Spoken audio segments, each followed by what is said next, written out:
Hello and welcome to episode of the Bubbs on Sports podcast. Today is Wednesday, February 15th. Hope everybody's having a good day so far. It is, in fact, Wednesday, February 15th here today. We are middle of the week, halfway through. First weekend coming up here without football in a very long time, so we're going to have to get used to that. But baseball is right around the corner. I've said it about every podcast on my Bubbs Talking Baseball Cup of podcast that I do on Apple. Baseball's in the air. You could feel it. You could smell it in the air. Baseball is here. 9 days away from spring training games starting. Pitchers and catchers for the Yankees and many other MLB teams reported today. Everyone's down in Tampa. Everybody's ready to go. And even just some of the videos of guys throwing today, Rodon, Cole, seeing some of these guys throw. I mean, even Tommy Kahnle, just some of these guys just throwing to each other just gets you excited as a baseball fan because it means baseball's here. It's almost here. Spring training games coming up. And then I always say this, like 2 weeks into spring training, you get to the point where you're done with spring training and you want the regular season to be here already. So we'll talk about it a lot to get into today. We got a couple topics around the Yankees and their pitching. Frankie Montas done for the year. We'll start off with that today. A tough blow to this rotation. You still feel good about the four guys in front of them, Cole, Rodon, Nestor, and Sevy.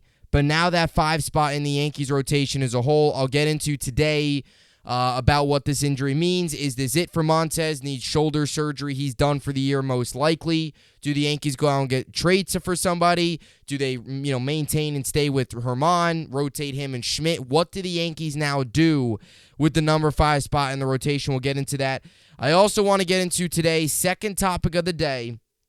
Will be a big one. I'm going to get into New York sports teams. There's 8 of them. 8 of the big ones. I'm not including, the Bills. I'm not including out of the 4 major New York sports teams. The Yankees, the Mets, the 2 baseball teams, the 2 hockey teams, Rangers, Islanders, the 2 basketball teams, Nets and Knicks, and the 2 football teams, the Giants and the Jets. Out of those 8 teams, I'm ranking them from 1 to 8 on a scale of closest to furthest away from the championship. So number 1 being the closest, number 8 being which team I think is the furthest away from a championship. So stay tuned for that. We'll get to that here in the second topic of today's show. And as always, we'll finish things off getting you ready for the night in sports tonight. You got Nets visiting Atlanta against the Hawks, and the Knicks are in Atlanta against the Hawks. Nets welcome Miami to town. Both of these games are the last games before the All-Star break. So tonight, as a basketball fan, enjoy it. Last game before the All-Star break for the Nets. It's the last game until next Friday. So it'll be 9 days after today. The Nets won't have a game in 9 days. So enjoy tonight's game because after this, it's gonna feel like a little while. I think it might be good for this Net team though to kind of get a break. It's been a wild, chaotic, really past week. I think it's gonna be good for them to get a break, just reset. Practice and stuff, gain more chemistry and get ready for the second half of the season because it has been a wild past couple weeks with this entire Kyrie drama, the Kevin Durant trade deadline, guys coming over, new guys. It's just been wild. So I think it would be good for the team. As a fan, it stinks because you won't see Nets basketball and Knicks fans as well. But you obviously got hockey as well if you're a hockey fan. So that's going on tonight. Rangers will also be in Vancouver against the Canucks, and the Kentucky will be in Mississippi State. They'll play Mississippi State today, 8:30 Eastern. So a lot going on tonight here on a Wednesday. With all that being said, this is the Bubbs on Sports podcast, and let's get right into it. So today, pitchers and catchers reported for the Yankees. So everyone's down in camp. Judge yesterday was taking plays from first base, which Boone said today in his press conference really was nothing. It was kind of just him, joking around a little bit, practicing, just doing something new. And obviously, coming into camp, you always get ready for the season. You're looking at all the, different pitchers and looking at everybody and, health-wise, everyone coming into camp, how is their health? And Frankie Montas has been a guy where we've all kind of wondered after last season, after the shoulder injury last year, how he would come out this season. I was excited to see what he can do. I thought last season a lot of his struggles were due to the shoulder injury. I felt you get him on a healthy season, he could be that solid pitcher that he was with the A's. And about 9 days ago, Pete Simonetti, who has his own, Yankees news, channel and stuff like that, actually reported that Frankie Montas could potentially need shoulder surgery and could potentially be season-ending. Fast forward 9 days. It is now February 15th, and we're sitting here, and Frankie Montas does need shoulder surgery. So Aaron Boone said today, this was a report coming out from Brian Hoke, Frankie Montas will need shoulder surgery. He'll get it on February 12th, or February 21st, rather, and most likely will sideline him for the rest of the season. Jeff Passan also reported, obviously the biggest acquisition Yankees at the trade deadline last year, who is expected to be a big part of the rotation this year, will undergo shoulder surgery on Tuesday that could cause him to miss the season, manager Aaron Boone said. So Boone did not rule out the possibility of him returning at the end of the year, but let's be honest here. Shoulder surgery, it's something that has bothered him last season. It bothered him toward the end of last year. It's bothered him going into the offseason. They thought rest would help. It comes out, it's something deeper. It's something bigger than just rest helping it. We heard a report, about, again, 9 days ago that potentially he could need, season-ending surgery. Many people didn't make much of it. Turns out he does. Turns out season's over for him, most likely. Again, he'll be a free agent at the end of the year. I don't foresee the Yankees trying to rush him back and just say, hey, go out there and pitch. He probably won't be a factor in the playoffs, so if he does come back around September, October, what's the point in bringing him back out there? Maybe he'll throw a couple innings, that's about it. But his season's over, and his time as a New York Yankee is over. And you look back on this again as a Yankee fan, and you look back on it last year, and a lot of us said, okay, go out and get Luis Castillo. The Yankees didn't do that.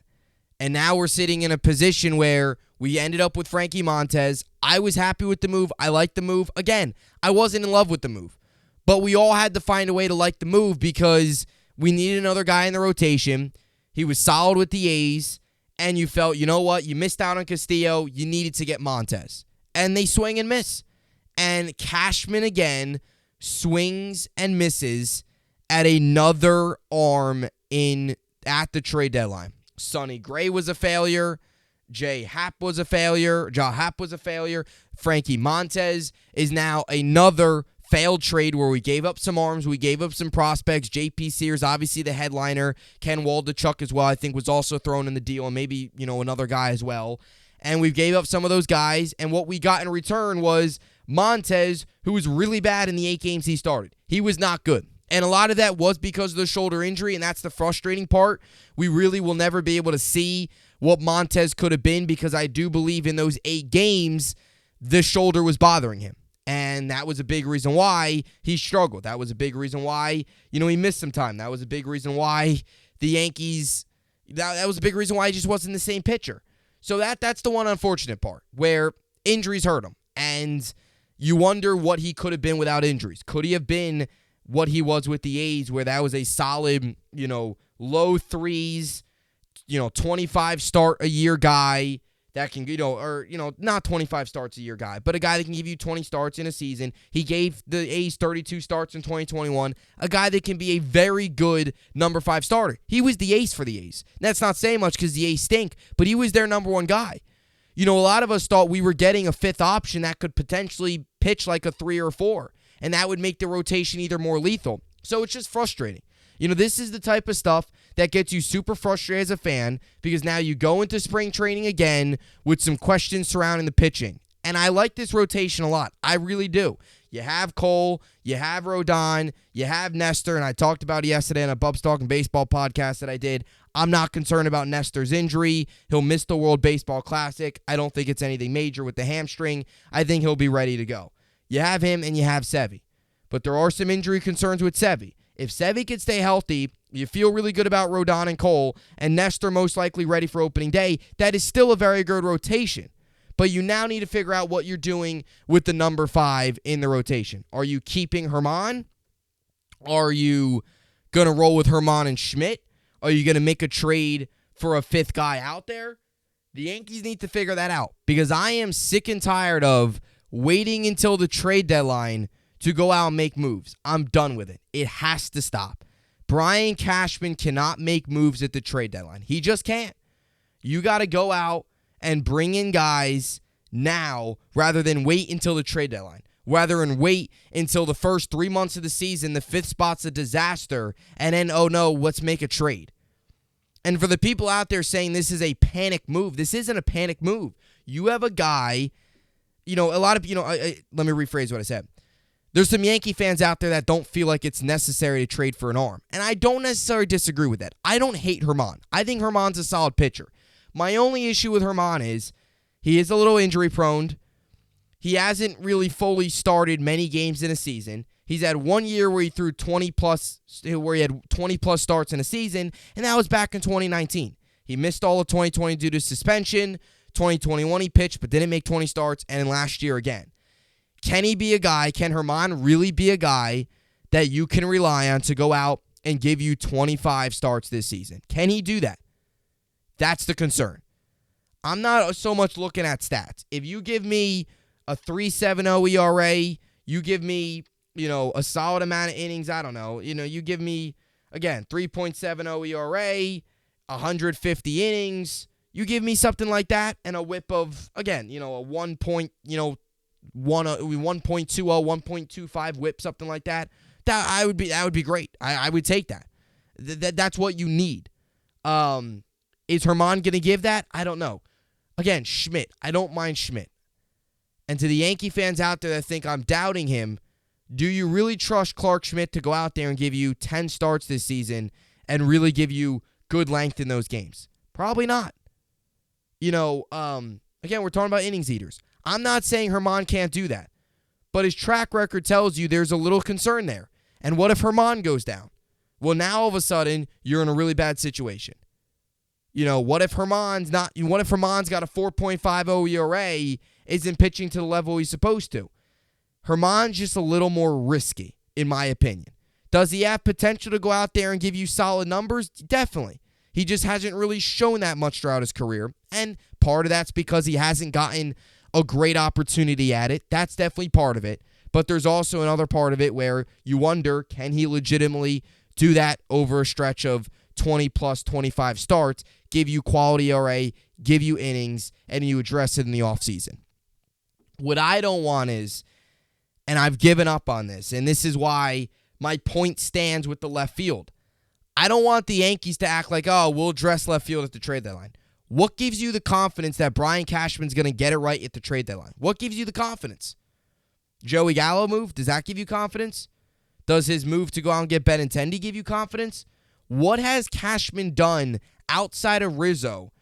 And again, I'm not acting like I'm taking away all of his accolades. That's his one positive move he's made at the trade deadline, was Anthony Rizzo over the past couple seasons. Other than that, Montas is now done for the year. Again, Benintendi's gone, signed with the White Sox. Gallo was a disaster. What has he done at the trade deadline that has helped this team?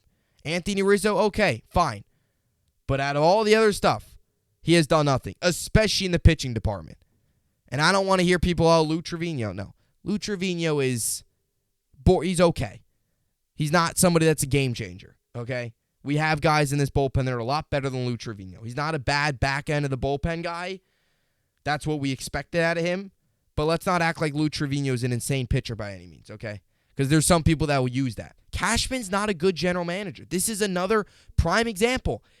When are the Yankees finally going to realize he's not the guy? When are they going to finally realize that he keeps messing up year in and year out on the pitching department? He keeps messing up at the trade deadline. And I think this is part of the reason, too, why the Yankees haven't been able to get over the top since 2009. Because their acquisitions at the trade deadline haven't done enough. Your trade deadline for contending teams is supposed to make the couple moves to solidify your roster and not so much put you over the top, but really give you a nice boost. Because let's be honest here.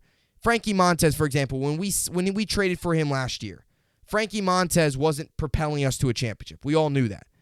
But he was going to give us a really nice boost. Benintendi was supposed to. He didn't. All these other teams that have successful trade deadlines, they do a lot better in the playoffs. You want to know why? Because they bring in talent. That talent plays well, gives them a nice boost. The need that they once had is no longer a need, and now they're a more complete roster. Yankees haven't done that. And this is another example. So that's my issue with Herman is you want to put Herman out there. That's great. If he starts to struggle, what gives you the confidence Cashman's going to get right this time? And then all of a sudden it's going to be the same issue. And I know the number 5 guy's not going to start in the playoffs. Most likely you're going to roll with a 3-4 man rotation, which is going to include Rodon, Cole, Nestor, and Sevy. I get that. But they could be utilized in the bullpen. And let's get to the playoffs first, okay? I don't like all these people, and I understand. Yankees are most likely a playoff team. And I'll talk about it next to my New York Sports Championships list. I get that. Yankees are most likely a playoff team, but, they're going to make the playoffs most likely. Again, the American League's not great outside of the Astros. So they will, but, you can't just act like, you can't just ignore the number 5 starter. You just can't do that. So it would be interesting. Montas finishes his Yankee tenure. Again, he's not playing. And if he does, it's going to be like a couple games, and that's it. 8 starts last season. He had a WAR of -0.6, which was the lowest he's ever had in his career. A 6.35 ERA, a 1.54 WHIP. The second highest WHIP he's ever had in his career, 39 2/3 innings. Just some of his numbers. Overall, last season went 5-12 with a 4.05 ERA, 142 strikeouts, and a WHIP of 1.25. So last season overall was not good, and this is the second failed trade for Cashman from the A's. Cashman just loves to give the A's good players, and they like to give Cashman their junk, basically. One possible name that popped up is Merrill Kelly from the Diamondbacks. He could be a solid 5th guy. He's the top, when you look at his numbers, he truly is a top 20 pitcher in the league when you look at his numbers last season. He was tied for 20th in win-loss record. He was 26th in ERA, tied for 23rd in strikeouts, and 22nd in WHIP. So when you look at the top 20 pitchers in baseball, he was definitely included. Montas isn't. Herman isn't. So Kelly does give you an upgrade. Now, a lot of people look at his age and say he's 34, and I get that, but he's only been in the league for 4 years. He came in late. So he could be an option. He pitched 30. He started 33 games last year. Again, he's a guy that you truly can trust can eat innings. He's going to eat innings for you. He's better than Tyone. Like a lot of people say, okay, go out and bring in a guy like a Tyone. Now, Tyone's not coming back, obviously. He signed with, I believe it's the Cubs. But bring in a guy like that. Kelly gives you that. He also gives you more. He gives you a better ERA, 3.37. He went 13-8 last year. He had a WHIP of 1.14. Overall in his career, he's got a 3.96 ERA, and he averages 143 2/3 innings pitched. Last season, he hit over 200 innings. This is a guy, he made 32 starts in 2019. He only made 5 in 2020, shortened COVID year. That doesn't really matter much. 2021, 27 starts. Last season, 33 starts. Kelly, I would really, really be fine with. Again, innings eater. We're not asking for, and this is something else Yankee fans have to realize. We have 4 really good starters. That's why we're lucky. That's why you do have to give Cashman some credit. He brought in Rodon. But you do also have to solidify the bottom rotation. But we don't need the number 5 guy to go out there and throw to a 2.60 ERA and in the Cy Young conversation. We don't need that. We have 2 guys that could potentially be in the Cy Young conversation. We don't need Kelly to go out there and be great. We just need him to eat up innings. He can do that. I mean, Merrill Kelly throws a lot of innings. And when you look at the numbers, he's a borderline top 20 pitcher in baseball. Which, again, isn't something to, admire and be, oh my God, he's top 20. That's, it'd be one thing if he's a top 20 player in baseball, but top 20 pitcher is still something. He's not in the bottom half of the league. Kelly is a proven track record. Again, you could say he's 34. We're not at, Merrill Kelly, if we trade for him, you're not going to need to get 5 years out of him. This could be a 1-year rental or a 2-year rental. So age to me doesn't mean a ton. Now, if you're bringing in a guy that's out of his prime, old, and stinks, that's one thing. But Merrill Kelly could be an option. Another option from the Mariners, too. They got a loaded staff. They got a solid staff. Could they be George Kirby? I don't think they're going to trade him. He could just be an option. He's young. You're going to have to give up probably a lot. But Merrill Kelly, I think that's how you pronounce his name. I think you can give up an infielder, whether Donaldson, IKF, somebody like that, and maybe a mid-level prospect. Pitching prospect, an infielder, maybe another like mid-level prospect. I don't think it's going to take a top prospect to get Kelly. I don't think it's going to take one of your better players. Yankees, that's the one positive. They have a lot of infield depth. Torres, They have a lot of guys. Like, go through their entire infield. Rizzo, Torres, Volpe's in the conversation. Peraza, IKF, LeMahieu, Donaldson. There's 4 spots in the field. They've got like 7 guys. So they have a lot of infield depth. They have a lot of it. So you got to find a way to move some of it. Could you utilize Donaldson in this situation? Trade him? Could you move IKF in this situation? It's potential. This is where the Yankees need to utilize their infield depth. They have a lot of infielders. Utilize them and trade them. It's not going to take a top 5 prospect to get Kelly. Mid-level arm, probably a little less than what it took to get Montas. But a guy that has proven he can give you 32 starts in a season. I'm not asking him to start every game, but let's lower the expectations a little bit. Can Kelly give you 25 starts? Yes, he can. Can he give you a 3.80 ERA? Yes, he can. He can do that. He had a 3.37 ERA last year. 3.70, give you 150 innings. He can give that. I mean, he did that. He's done that so far in his career. So he'd be a guy I think would definitely be an option out there. There's obviously tons, and you can always make up trades. But in terms of I was sitting today and just thinking of some options, and he was a name that's popped up just in my head of a guy that could potentially be an option. And, again, not somebody they're going to have to give up a ton. So we'll see how the Yankees approach this. And this could also be something, too, where the Yankees see how it's going in spring training. If Herman goes out there and pitches well in spring training, they could hold on to him. I'm not saying trade Herman, but I'm saying put him in as the number 5.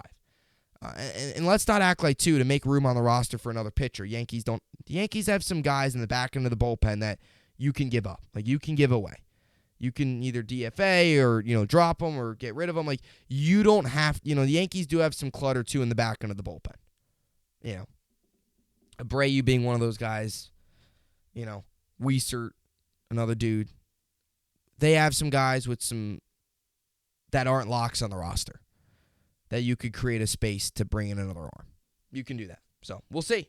We'll see what the Yankees do, but frustrating for sure. And just another example. I mean, and I don't want to sound negative, but what have the Yankees, what has Cashman done to really help this team over the past couple seasons? He hasn't done anything, really.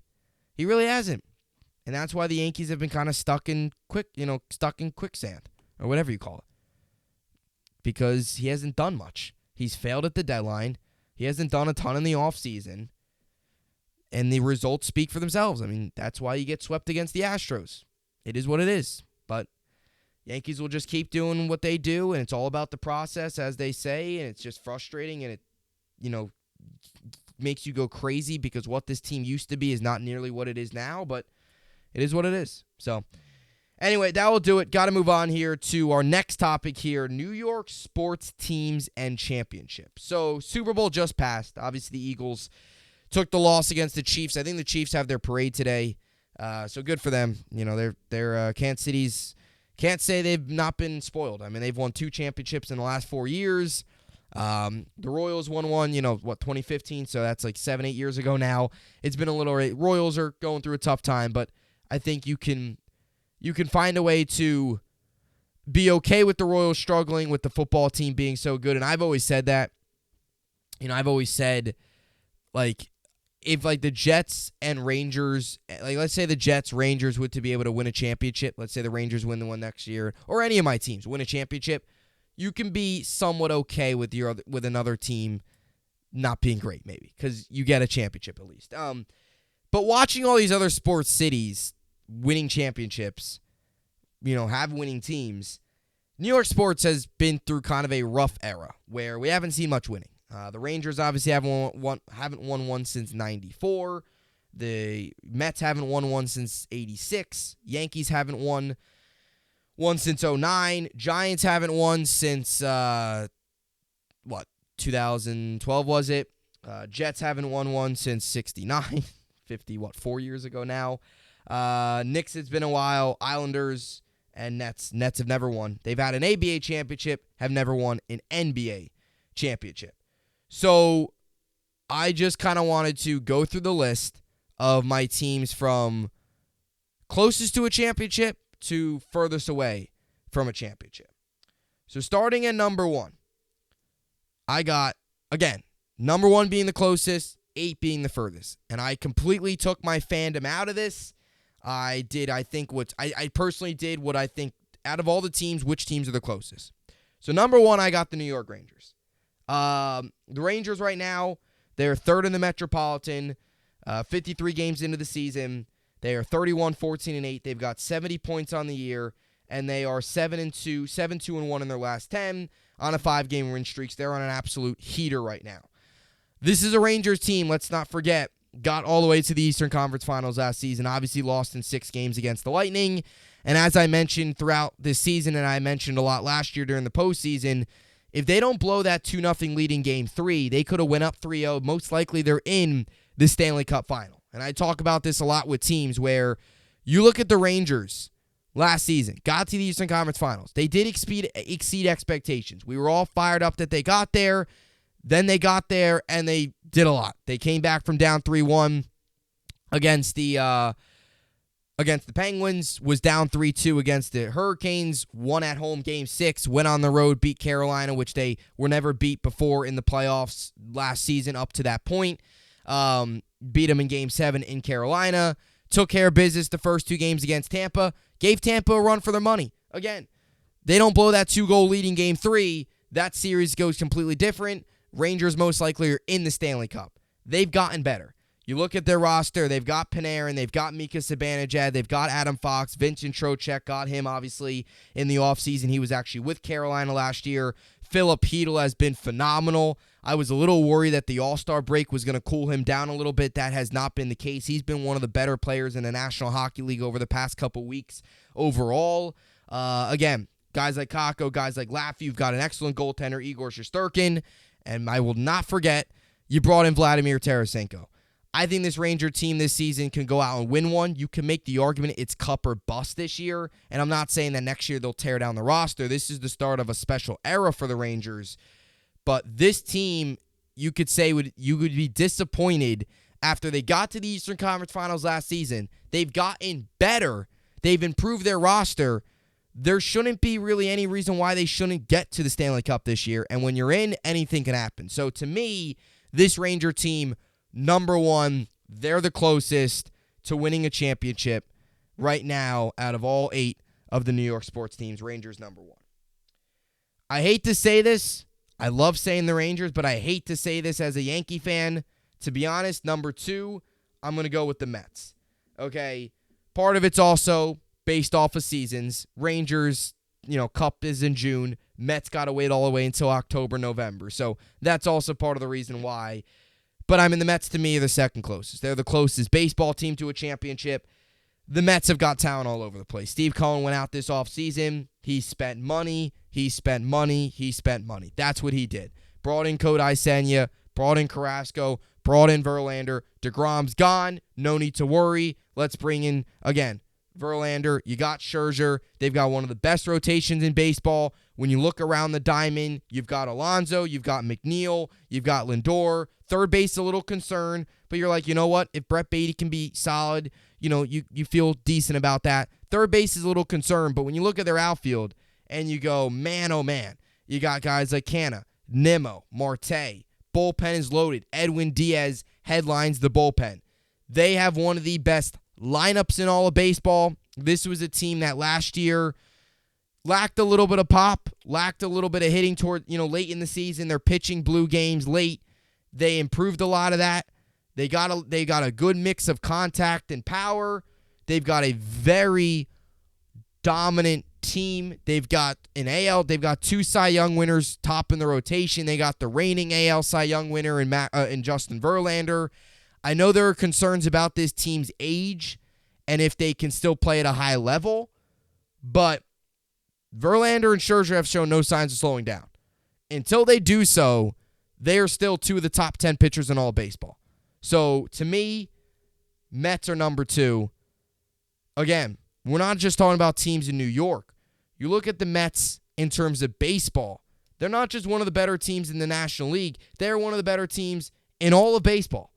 What Steve Cohen has done has been simply remarkable. Now, one of the things that's stopping me from putting the Mets in front of the Rangers is, again, they're one of the better teams in baseball, but the Mets have got to still deal with the Dodgers. They've got to deal with the Phillies. They've got to deal with the Braves. They've got to deal with the Padres. There's a lot of talent. And if they get to the World Series, most likely they're going to have to deal with Houston.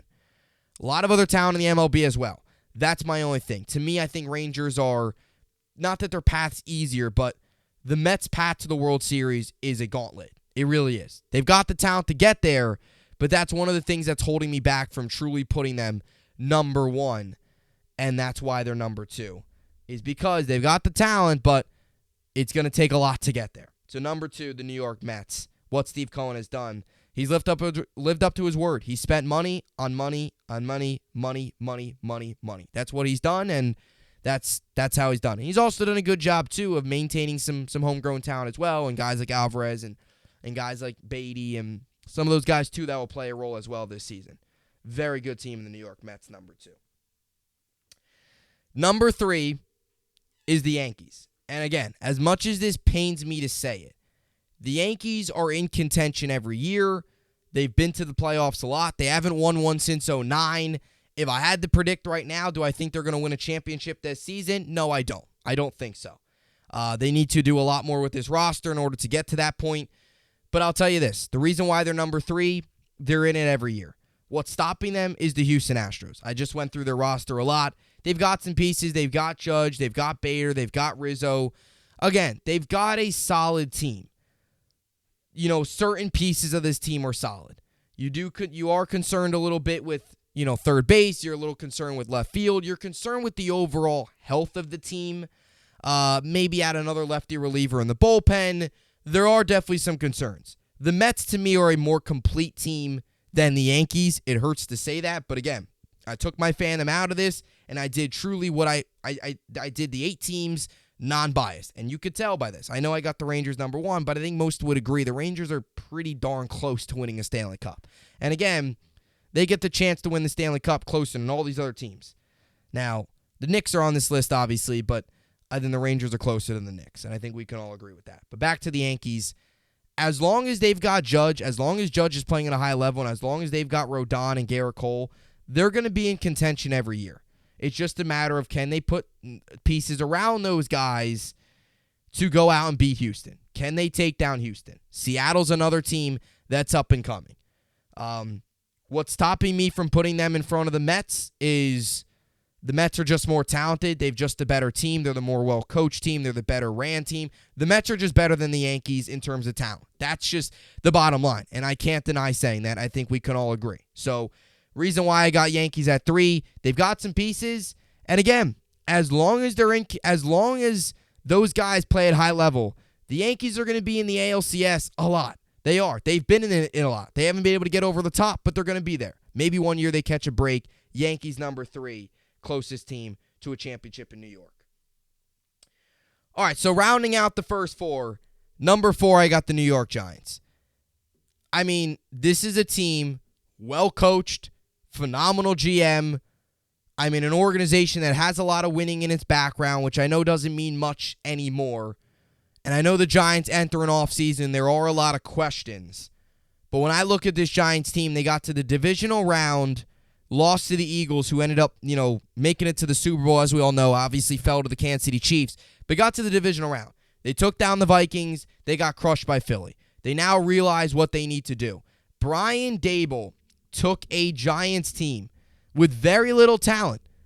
No receivers, some holes on the offensive line, interior defensive line as well.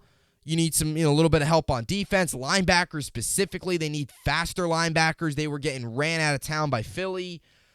All of that stuff. He got them to the divisional round. They were one, and this is similar take to the Rangers. The Rangers were 2 wins away from getting to the Stanley Cup last year. The Giants were 1 game away from being in a winning into the Super Bowl. So they're number 4 because you bring back Daniel Jones, you bring back Barkley. Again, those are 2 questions. I would assume they bring back Daniel Jones. What happens with Saquon, that's iffy. It will depend. But you bring back Daniel Jones, you give him receivers. Maybe T. Higgins, maybe DeAndre Hopkins. Maybe you go out and trade for a guy. Give them solid pieces on the defensive side of the ball. Daboll took a team with no talent to the playoffs, won a playoff game. Just imagine what he can do with a team with talent, and just imagine what Daniel Jones can do with a team that has receivers and tight ends around him. So that's why I got the Giants at number 4, because they have still a lot more work to do, and it might be a little bit, but they laid the foundation, and there's a pretty good chance they're back in the playoffs again this season. And once you're in, you have a chance. We've seen crazy things happen. Number 4, I got the Giants standing there behind the Rangers, Mets, and Yankees. Number 4 is the New York Giants. And again, I wouldn't fully disagree if people put the Giants ahead of the Yankees. I wouldn't. Again, the only thing with the Giants is they've got a lot of work to do. Like, they have a lot of work to do. They can do it. They can achieve it. They've got the cap space. They've draft picks. They can make this work. They can trade, all that stuff. And I believe that this is going to be a big year for the Giants. I don't think the Giants are going to – I just don't get this sense from Dable and Shane where they're going to not take a step back, but like last year was just the year was like lay the foundation. Now you know what pieces fit and don't fit. Like next year I don't think it's going to be like a reset year. I think next year they're going to, again, try and make a strong push. That's just my feeling. So out of the New York sports teams close to a championship, Rangers, Mets, Yankees, Giants. Now we go to the final, the bottom half of the list. And I just want to make a disclaimer here with number 5 and 6. At the time I'm doing this, the Jets still don't have a quarterback. So I have the Jets number 5 and the Knicks number 6. Now, I want to make this clear. Right now, right this second, Wednesday, February 15th, who's closer to a championship? The Knicks or the Jets? Probably the Knicks, because they've got their pieces in place. The Jets don't have a quarterback. That could change. If the Jets bring in Aaron Rodgers, the Jets are probably closer to a championship than the Giants. Let's just be honest here. If the Jets if they bring in Derek Carr, you could make that argument as well. The Jets are going to be close if they can get a quarterback because they've got the pieces in place. They've got the guys on defense. They've got the guys on offense. They're missing the quarterback, which is a big issue, and that's why I've got them right now at number 5. We all know what the Jets do. They need a quarterback. That's their biggest need. They've got Breece Hall, phenomenal running back. You hope he can be the player that we thought you hope that he can be the player that he was early in the season. Garrett Wilson, Rookie of the Year. Sauce Gardner, Defensive Rookie of the Year. Quinnen Williams was in the conversation for a while for Defensive Player of the Year. You hope you bring him back. They've got pieces all over this roster. They've got talent. The Jets have a playoff roster. They need a playoff quarterback. Put that together, they're in a situation where they can make a run. The Jets are opposite of the Giants and vice versa. Giants have the quarterback. They don't have the pieces around him. The Jets have the pieces. They don't have the quarterback. That's why I have them at 4-5. Jets, if the Giants get the talent around Daniel Jones and they bring back Daniel Jones, well, they could be a contender. If the Jets get a quarterback, they'll be right in the mix. That's why I have the Jets at number 5. Number 6, the Knicks. Again, you want to swap these? Jets don't have a quarterback, go ahead, do it. But with the Jets, if the Jets do get a quarterback that we like, if they end up with Jacoby Brissett, Jets are probably behind the Islanders. They might even be last. If the Jets end up with Jacoby Brissett, they might even be last. Number 6, though, I have the Knicks. The Knicks have been phenomenal. Jalen Brunson, Josh Hart since coming over from the deadline, they have been great. I'm not saying the Knicks are going to win a championship this season, but I think when you look at this team, they've got Randall, they've got Brunson, they've got Barrett, they've got Josh Hart. Again, obviously Brunson's been phenomenal. I mean, Brunson, the fact that he's not an all-star is a crime. What I still think this Knicks team needs is a star. And why they're number 6, the harsh reality is they're in an Eastern Conference that is loaded. They have the Celtics in front of them, who are 41-17, best record in the NBA. They're tough to get past. They have the Bucks in front of them. Yeah, that's Giannis. They've got the 76ers in front of them. Joel Embiid. They've got Donovan Mitchell and the Cleveland Cavaliers in front of them. What the Knicks are lacking, and Brunson is a very good player, don't get me wrong. He's turning into a star. Is he a superstar? I wouldn't say that right now. They need another star or they need another star or a superstar on their team, in my opinion, to get to the level of a team like the Sixers or a team like the Celtics or a team like the Bucks or a team like the Cavs, where all of those teams have something in common. They all have stars. They all have superstars. Tatum, Giannis, Embiid, Mitchell. The Knicks, they have Brunson. He's great. He's a star. I don't know if he's on the level of a Donovan Mitchell or a Giannis or guys like that. I just don't. Or a Luka or players like that, in my opinion. He's great. Don't get me wrong. Should be an all-star. But is he a superstar? Is he a guy that can single-handedly take the Knicks and win a championship? That's my only issue. My issue with the Knicks is not it's who's in front of them. And I still think they could, if they add another star this offseason, I don't think Randall's really a star. They add another star this offseason or a player even a little better than Brunson, you look at this team and you say, okay, then they can compete. But right now, they're still lacking that other big-time player, in my opinion. And that's why I have them at 6. You go out and get another star, you can be up there with the 4 and 3 on the list for the New York Knicks. They're 7th in the Eastern Conference right now, 32 and 27. You expect the Nets to keep falling. You expect, the Heat are I do think the Knicks will probably I don't think the Knicks are going to end up in the play-in. I don't. Now, if they do, again, here's my issue with the Knicks again. Out of all these games, their first-round matchup, let's say they're the 6th seed, they're going to have to face up against the 76ers. Let's say they're the 5 seed. They might have to play the Cavs. So they come out of the play-in. They might have to play either the Bucks or the Celtics, depending on seeding. That's the issue. Your first-round matchup is really tough. Their best chance of winning is probably against the Cavs. And they're going to have to jump up a little bit. Now only 2 games separate them and the Nets, and the Nets are on a decline, so expect the Nets. I don't think the Nets are going to remain a 5 seed for much longer. The Nets will probably make the play-in. Are they going to win the play-in? Who knows?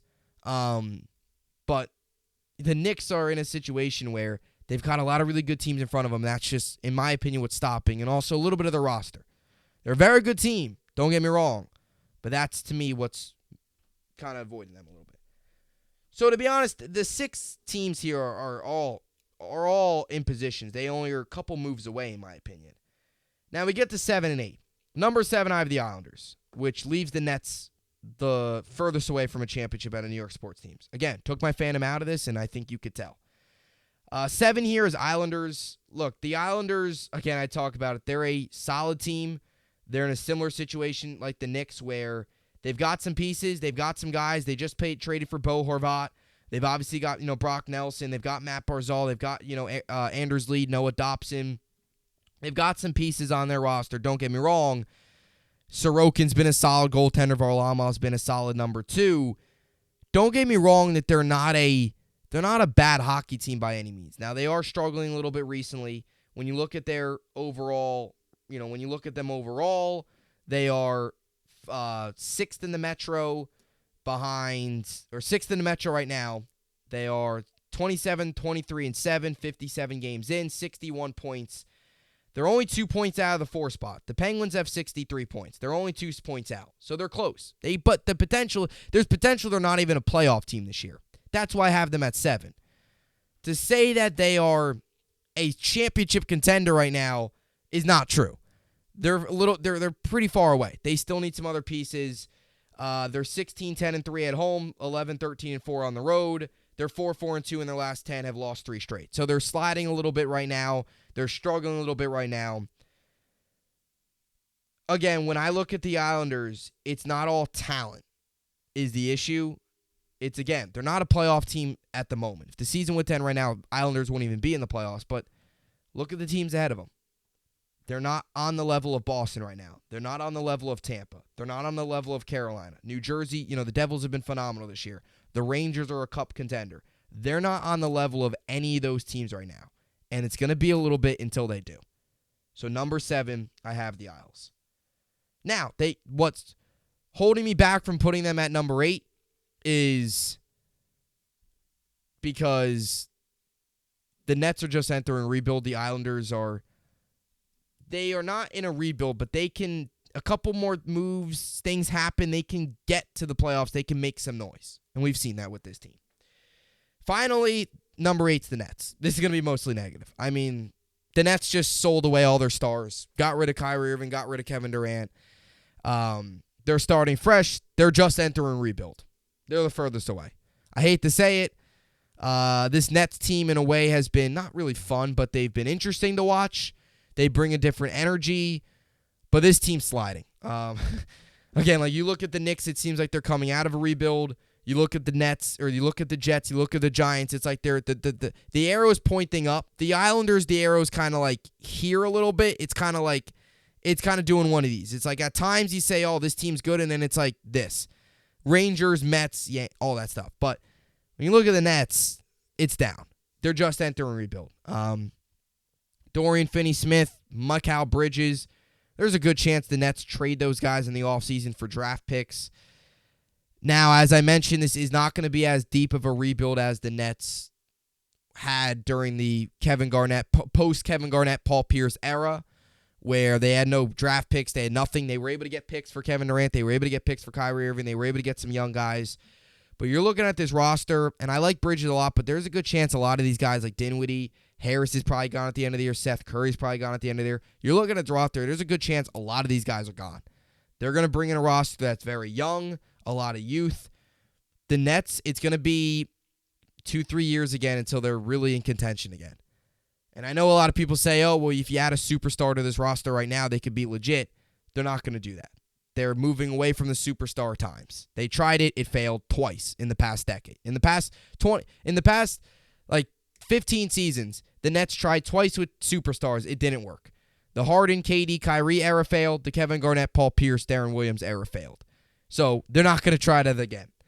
They're entering a rebuild, and similar to the Knicks, I take back what I said. Let me rephrase what I was going to say. They're entering a rebuild, and the Eastern Conference is only getting better. The Nets are entering a rebuild while the Eastern Conference is getting better. It's going to be a while until the Nets are back into contention to truly compete for a championship. And I want to get that down pat here. I'm talking about teams championship. I'm not talking about playoffs. That's why, people say, oh, the Islanders are only 2 games out of the playoffs. 2 points out of the playoffs. I'm talking about championships. Out of the 8 New York sports teams, championships. Who's the closest?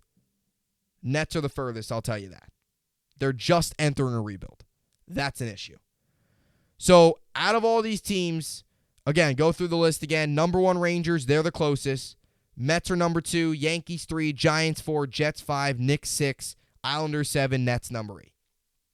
Comment down below your list, 1 through 8. Closest to a championship, furthest from a championship. Do you think my list is bad? I want to hear it in the comment section down below. You like my list? I'd like to hear it in the comment section down below. New York sports teams from closest to furthest away from a championship. That is my list. Rangers, Mets, Yankees, Giants, Jets, Knicks, Islanders, Nets. Islanders, Nets. By the way, again, Jets, Knicks could be changed. Jets, Giants could be changed. The NFL offseason also has a lot to do with this. Maybe I'll do one of these in a couple months after the NFL offseason's kind of over with. And the Jets and Giants rosters are looking pretty good. I'll kind of see, depending on how the baseball season's going, NHL and NBA playoffs, maybe I'll do another list. And we'll see. If the Rangers go on and win a Stanley Cup this season, I will be correct. If the Knicks go on and win an NBA Finals this season, which most likely won't happen, then them being number 6 was wrong. If the Mets go on and win a World Series and the Rangers win as well, it might turn out to be pretty, an accurate list. If the Yankees go on and do it as well, it might also be accurate. So we'll see kind of how this list ends up playing out here in the long run. But I really wanted to do this video. It was pretty fun. Maybe I'll do one of these again here in the next couple of months as the MLB offseason gets going and NHL playoffs and stuff like that get closer. NHL and NBA playoffs get closer. Anyway, so let's finish things off here with the sports on tonight. In the NBA, you got the Bulls, Pacers, Spurs, Hornets, 76ers, Cavs. Knicks will be in Atlanta to play the Hawks. Pistons, Celtics, Jazz, Grizzlies, Rockets, Thunder, Mavericks, Nuggets, and the Pelicans, Lakers. As I mentioned, Nets, Heat on tonight back at Barclays. Nets will look to bounce back after a really tough loss against the Knicks. And the Nets, the harsh reality is right now they've lost, They've lost 3 straight. They've lost 4 of their last 5. They won against the Bulls, but they've lost 4 of their last 5. Extended, they've lost, 6 of their last 8. or 5 of their last 7, rather. 4 of their last 5, 5 of their last 7. So they're definitely sliding right now. They'll look to get back on track tonight. As I mentioned, Nets, Knicks will both hit the All-Star break after tonight's games. And as for the NHL, got a couple games on tonight. You actually got 6 games on tonight. Maple Leafs, Blackhawks, Lightning, Coyote, Avalanche, Wild, Red Wings, Oilers, Sabres, Ducks. Rangers will be in Vancouver, late night game, 10 Eastern, against the Canucks. And Kentucky will be in Mississippi State tonight. Will be in Mississippi, Knoxville, I believe. Starkville. Starkville, I think it is they call it. Knoxville's Tennessee. They always have a different name for all these areas. But Kentucky will be against Mississippi State tonight. Starkville, 8:30 p.m. Eastern, SEC. Mississippi State 3-point favorites, over under 128.5. It seems like everything right now is like a must-win for Kentucky. They're really sliding. Really struggling, and a tough loss over the weekend as well. So we'll see how those games go. So loaded tonight. Nets, Knicks, Rangers. I also have the night off, but Kentucky, tons of sports on tonight as we hit the middle of the week. So definitely can't complain tonight that there's not much on because got a lot to pick from. And they're all at different times, too. 7:30 Eastern, 8:30 Eastern, 10 Eastern Rangers. So we'll have a whole night lined up of sports watching. So should be good. So that will do it for the podcast here today. Be back Friday, capping off the week. And, as always, hope you enjoyed it. And thanks for watching.